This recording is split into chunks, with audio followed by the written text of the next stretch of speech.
So what they're asking you to do in these questions is to pick two numbers so that it's really close to x equals -2. So like I'm going to pick x equals -2.1, something slightly to the left, and x equals -1.9. Okay, and then we need to know the y coordinates for each of those points.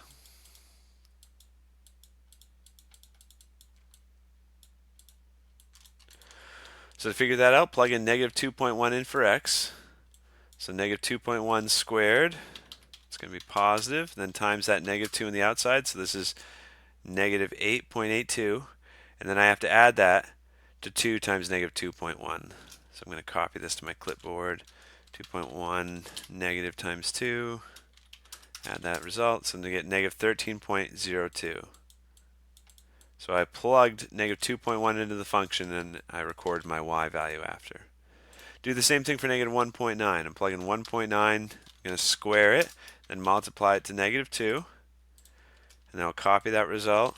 Then we're going to add 2 times -1.9 to that result. So I get -11.02. Okay, and so we're supposed to estimate the average rate of change. So in other words, the slope between those 2 points.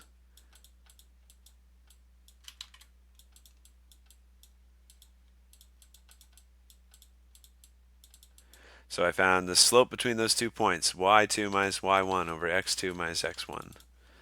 So that's 13.02.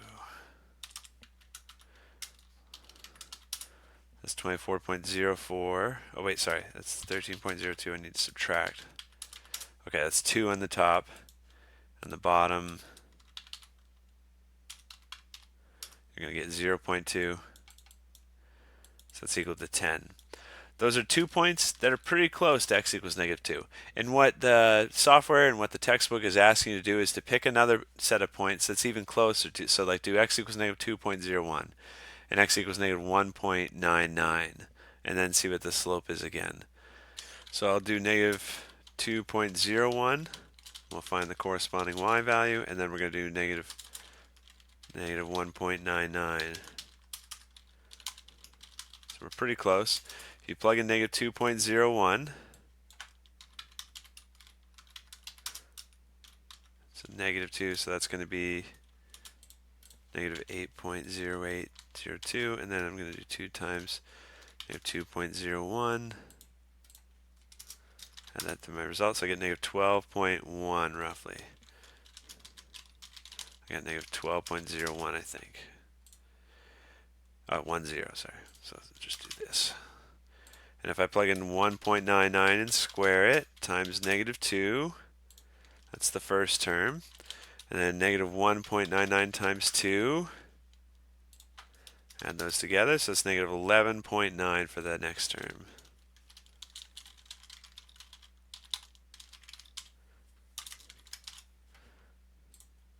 Okay, so let's find the slope between those two.